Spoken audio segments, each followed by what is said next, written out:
Hello दोस्तों, आपका स्वागत है मेरे एक और नए हॉरर पॉडकास्ट में एक नई दिल दहला देने वाली सच्ची कहानी के साथ। तो चलिए कहानी को शुरू करते हैं बिना किसी देरी के। कोरोना के दिनों की बात है, 2021 में 15 दिसंबर। मैं आज तक वह वाकया नहीं भूला क्योंकि मेरा दुबई का वीज़ा निकला था और टिकट भी 16 दिसंबर की ली थी। उन दिनों कोरोना टेस्ट करवाना पड़ता था। अब मैंने वीज़ा अपने जानने वाले से लिया था, तो वीज़ा, टिकट और कोरोना टेस्ट की सबके पैसे एक साथ दे दिए थे। उस समय कोरोना टेस्ट की फ़ीस लगभग 9,000 से 12,000 पाकिस्तानी रुपया के करीब थी और जिससे वीज़ा लिया वो झंग शहर में रहता था और मैं फैसलाबाद से झंग का सफ़र लगभग 2 से ढाई घंटे का है। शहर करीब होने की वजह से मैंने सोचा कि जिससे वीज़ा, टिकट और कोरोना टेस्ट के पैसे दिए, उसी से कोरोना टेस्ट भी करवा लेता हूँ। अब मेरी टिकट 16 दिसंबर की थी और 24 घंटे पहले टेस्ट करवाना पड़ता था ताकि रिकॉर्ड एयरपोर्ट में वैलिड रहता है। तो 15 दिसंबर को सुबह 4 बजे अम्मी ने मुझे उठा दिया। मुझे आज भी याद है कि उस दिन बहुत ठंड थी, धुंध भी बहुत ज़्यादा थी। मैंने नाश्ता किया, फ्रेश हुआ और अकेले ही अपने इलाके की एक वैन पकड़ी और सीधा फैसलाबाद बस स्टॉप पर चला गया, जहां से लारी, जो पंजाबी में हम बस को कहते हैं, झंग तक जाती थी। 15 से 20 मिनट में मैं बस स्टॉप पर पहुंच गया, टिकट ली और बस के चलने का इंतज़ार करने लगा। उस वक्त फैसलाबाद में ही मुझे दिन के 8 का वक्त हो गया था। धुंध ज़्यादा होने की वजह से वक्त का पता ही नहीं चला। 8 बजे बस चली और धुंध बहुत ज़्यादा थी, जिसकी वजह से 2 से ढाई घंटे के सफ़र में भी सिंगल रोड पर 4 घंटे लग गए। अब 12 बजे झंग पहुंचा तो वहां फैसलाबाद के मुकाबले मौसम साफ था, ज़्यादा धुंध नहीं थी। तो जिस आदमी से वीज़ा लिया था उसे फ़ोन किया और कोरोना टेस्ट करवाया। 1 घंटा और बर्बाद हो गया। अगले ही दिन दोपहर के 2 बजे फ़्लाइट थी। एक ये चिंता थी कि सारा दिन यहाँ बर्बाद हो गया, घर वालों को वक्त ही नहीं दे पाया। और सबसे अजीब बात ये थी कि मेरी फूफू की शादी भी 16 दिसंबर को थी। इस बात से और भी दिल दुखता था कि काश मैं शादी देखकर जाता, क्योंकि बहुत कोशिश के बाद भी टिकट आगे नहीं हुई। पैसे देने की भी कोशिश की थी, इसीलिए परेशान था कि एक दिन बर्बाद हो गया।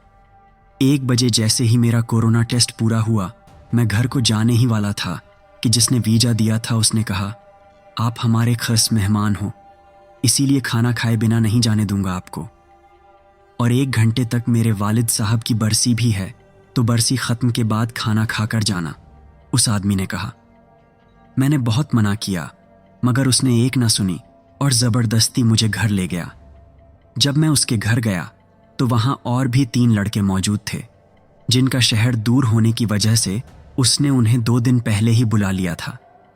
इन तीनों ने भी दुबई का वीज़ा उसी से लिया था, तो मैं उनके साथ ही रुक गया। 30 मिनट गुजरने के बाद मैंने एक लड़के से पूछा कि यार मुझे निकलना है, हाजी साहब कहाँ हैं और बरसी उत्सव ख़त्म कब शुरू होगा? तो वह कहने लगे कि बस थोड़ी देर में हो जाएगा। ऐसा करते करते 2 घंटे और बर्बाद हो गए। अब समय 3 से ज़्यादा हो चला था। अब मुझे चिंता होने लगी, क्योंकि मुझे पता था कि अगर मैं अभी घर जाऊं तो आसानी से चला जाऊंगा, अगर लेट हो गया तो फैसलाबाद तक तो पहुंच जाऊंगा, लेकिन आगे हमारे गांव तक रात के 9 बजे के बाद कोई वेन नहीं जाती, कोरोना की वजह से। मैंने हाजी को कॉल कर दी और कहा कि 3 बज गए, हाजी साहब मुझे जाना है, सुबह 5 बजे एयरपोर्ट पर एंट्री भी करनी है।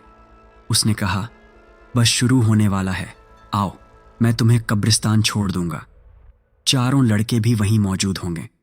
मैं 10 मिनट में बाकी लोगों के साथ आता हूँ। कब्रिस्तान में तो उसने हमें छोड़ दिया और खुद लोगों को लेने चला गया। ऐसा करते करते उसने शाम के 7 बजा दिए। फिर बरसी ख़त्म हुई। उसके बाद उसने मुझे लेकर बस स्टॉप पर छोड़ा और मैंने टिकट ली। वह कहने लगा, चिंता मत करो, मैं ज़मींदार हूँ, तुम्हारी फ़्लाइट को अगर कोई मसला हुआ तो मैं संभाल लूँगा। अब 7 बजे मैंने लोकल बस की टिकट ली, क्योंकि झंग से फैसलाबाद लोकल बसें ही जाती हैं। बस ठीक 8 बजे निकली झंग से और सिंगल रोड पर 3 घंटे में फैसलाबाद उतार दिया। अब रात के 11 का वक्त था और जिस बात का डर था वही हुआ। अब बस और वैन बंद हो चुकी थी जो आगे हमारे गांव तक जाती थी। मैंने रिक्शा वाले से पूछा कि भाई गांव जाना है, तो उसने कहा भाई अब आपको कोई भी बस या वैन नहीं मिलेगी, 11 बज रहा है। मैंने उसे कहा कि आप छोड़ आओ। उसने कहा कौन से गांव जाना है। जब मैंने अपने गांव का नाम बताया, पहले तो उसने साफ इनकार कर दिया कि वह रास्ता सही नहीं है, मैं नहीं जाऊंगा वहां, बल्कि कोई भी रिक्शा वाला इतनी रात को ठंड में उस तरफ नहीं जाएगा। मैं एक काम कर सकता हूं, आपको ब्रिज के नीचे उतार दूंगा जहां से आपके इलाके में बस वैन्स जाती हैं, आगे आपकी किस्मत। तो मैंने कहा ठीक है, आप वहीं छोड़ दो। उसने मुझे 20 मिनट में पहुंचा दिया जहां पुल के नीचे से सीधी हमारे गांव को वैन और बस जाती थी। अब ठंड बहुत ज्यादा थी, हाथ कांप रहे थे और धुंध गिरनी शुरू हो गई थी। मैं पुल के बिल्कुल नीचे खड़ा हो गया। काफी अंधेरा था और पुल से थोड़ी दूर जाकर काफी लोग खड़े थे। मैं अभी खड़ा ही हुआ था पुल के नीचे कि एक अजीब सी औरत मेरे पीछे खड़ी दिखाई दी। अचानक जब मैंने पीछे देखा तो एक औरत दिखाई दी। अजीब थी, उसने बुर्का पहन रखा था और खड़ी भी अंधेरे में थी और मेरी तरफ लगातार देख रही थी। मैंने सोचा शायद कोई मजबूर औरत है। मैं उसके पास गया और पूछा आप इतनी रात को यहाँ क्या कर रही हो।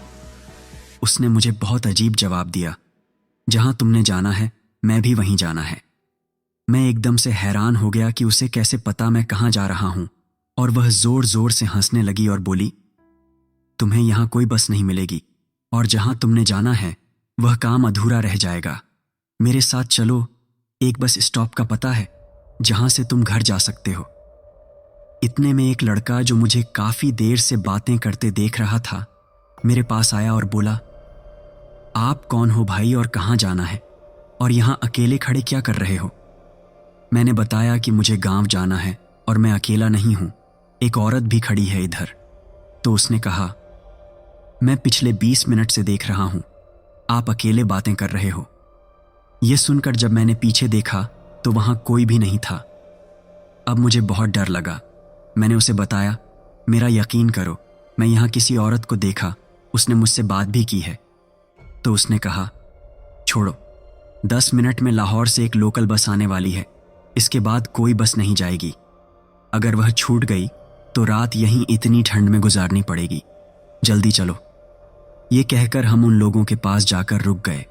वह लड़का वहीं एक वर्कशॉप में काम करता था।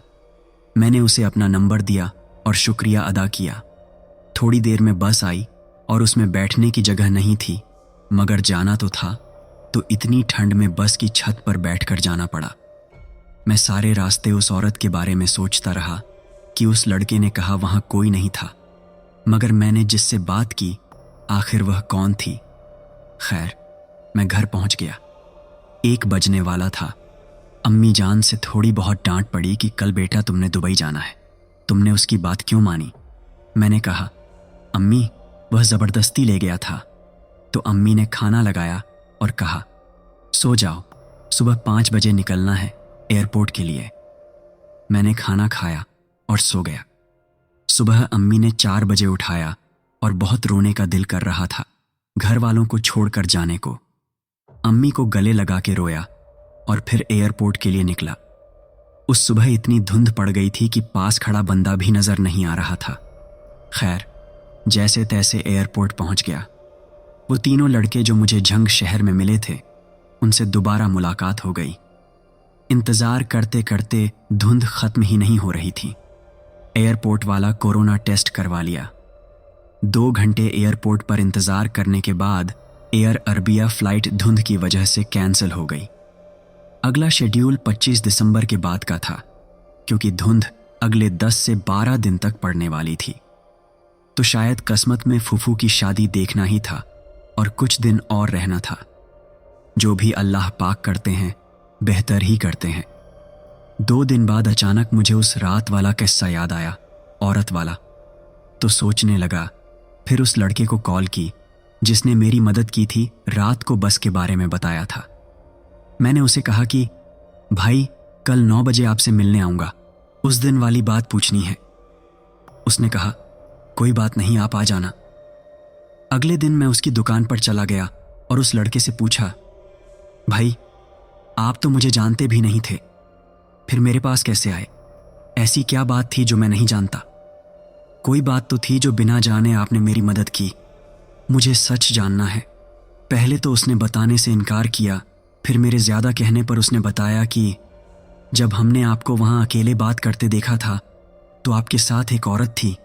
मैंने पूछा, वह कौन थी? मैंने भी रात को आपको बताया था। उस वक्त आपने बात बदल दी।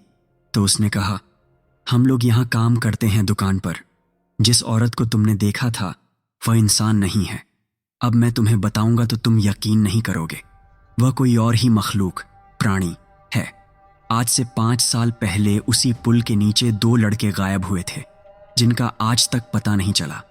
उन्हें भी यही औरत दिखाई दी थी और अचानक वे गायब हो गए। अगले दिन उनके गुम होने की खबर आई और पुलिस केस बन गया। पुलिस वाले हमारे आसपास की सारी दुकानों पर आकर उनके बारे में पूछते रहे, मगर उनका किसी को कुछ पता नहीं चला। और इसके अलावा भी कई लोगों को वह औरत दिख चुकी है। तुम्हारी किस्मत अच्छी थी कि मैं वहां से ले आया तुम्हें। जब उसने ये सारा वाकया सुनाया तो मुझे उस रात वाली बात याद आई और मैं सोचता रहा कि अगर मैं उसके साथ चला जाता तो क्या होता। आपको क्या लगता है कौन थी वो औरत और क्या होता मेरा अगर मैं उसके साथ चला जाता? कमेंट बॉक्स में ज़रूर लिखें। ऐसी ही दिल दहला देने वाली सच्ची कहानियां सुनने के लिए मेरे चैनल को सब्सक्राइब ज़रूर कर लें और वीडियो को लाइक शेयर ज़रूर कर लें। मिलते हैं ऐसे ही दिल दहला देने वाली एक नई कहानी के साथ। तब तक के लिए bye, take care, Radhe Radhe.